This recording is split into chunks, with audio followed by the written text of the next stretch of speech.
Selamat malam Bapak Ibu yang ada di rumah. Puji syukur kepada Tuhan karena Tuhan masih memberikan kekuatan kepada kita untuk boleh melewati hari-hari dalam kehidupan kita, khususnya pada hari ini. Ya Bapak Ibu, jika tadi Bapak Ibu sudah membaca bagian bacaan yang akan kita renungkan pada malam hari ini, yaitu dari surat 2 Korintus pasal 12 ayat 7 sampai 10, maka pada malam hari ini saya ingin mengawali khotbah kita dalam ibadah Pelkat pada malam hari ini dengan bertanya kepada Bapak Ibu yang ada di rumah. Pernahkah Bapak Ibu dalam rutinitas pekerjaan atau dalam pelayanan Bapak Ibu merasa tidak pantas atau merasa tidak percaya diri atau merasa ragu terhadap diri Bapak Ibu, entah itu karena Bapak Ibu pernah melakukan kesalahan dalam pekerjaan atau pelayanan Bapak Ibu, ataukah karena orang-orang yang ada di sekitar Bapak Ibu ragu, tidak percaya, ataupun membanding-bandingkan Bapak Ibu dengan kinerja dari orang lain.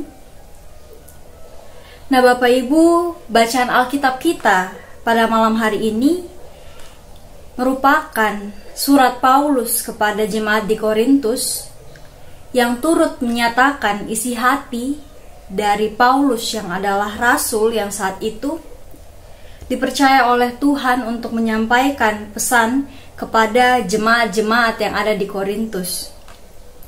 Nah Bapak Ibu, dalam bacaan kita bisa melihat bahwa Paulus sepertinya sedang mengalami pergumulan dalam keberadaannya sebagai seorang rasul. Nah, pergumulan yang dialami oleh Paulus ini saya kira disebabkan oleh beberapa hal yang saya coba uraikan bagi Bapak Ibu. Hal yang pertama adalah konteks dari surat Paulus ini hendak menjelaskan bagaimana jabatan kerasulan Paulus itu diragukan oleh jemaat-jemaat di Korintus, karena Paulus bukanlah salah satu dari murid-murid Tuhan Yesus yang sehari-harinya mengikuti Yesus kemanapun Yesus pergi. Dan pada saat itu, ukuran dari jabatan kerasulan oleh jemaat-jemaat di Korintus yang percaya kepada Yesus adalah mereka mengukurnya dari keberadaan seorang rasul itu yang merupakan murid-murid dari Yesus. Jadi ketika saat itu para rasul adalah merupakan murid Yesus, maka rasul itu dianggap lebih tinggi jabatannya dan lebih dapat dipercaya daripada rasul-rasul lain.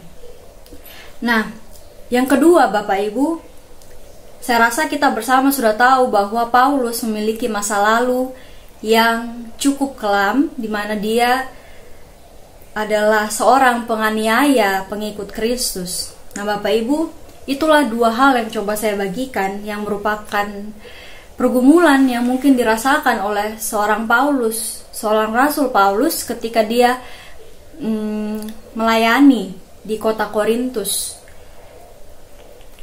Namun Bapak Ibu, hal yang menarik sebenarnya yang boleh kita dapatkan dari pembacaan kita pada malam hari ini, bahwa Paulus yang mengalami pergumulan tersebut, dia mengalami penolakan, dia juga mengalami pergumulan dalam dirinya karena dia merasa bahwa dia memiliki masa lalu yang seperti itu.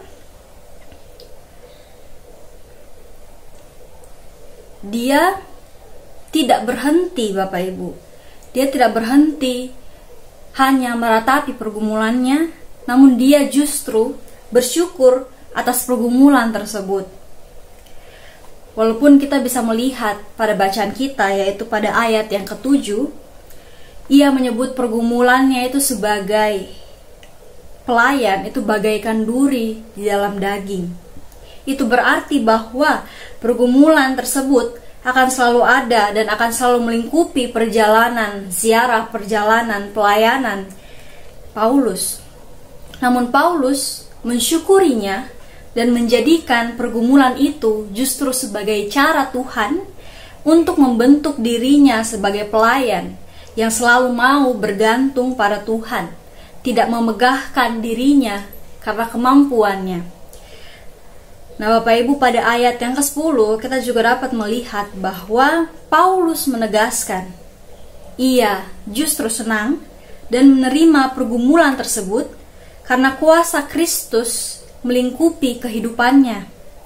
Ini melambangkan kepercayaan Paulus bahwa Kristus, kuasa Kristus yang akan memampukan Paulus untuk boleh menjalankan pelayanan, bahkan dalam berbagai pergumulan yang menghantui perjalanan pelayanannya.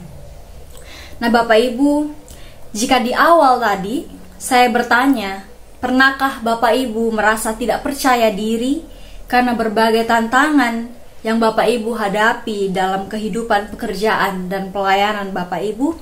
Maka pada malam hari ini, Bapak Ibu dan saya, kita bersama mau diingatkan bahwa pergumulan-pergumulan yang kita hadapi itu harusnya tidak menghalangi kita untuk menjadikan kita tidak percaya diri, ataupun menjadikan kita pribadi yang meragukan diri kita sendiri untuk setiap kerja dan layan kita, tetapi justru menjadikan kita sebagai orang-orang yang mau terus mengingat bahwa kita butuh topangan Tuhan dalam kehidupan kita, kita butuh pertolongan Tuhan dalam setiap langkah kerja dan layan kita.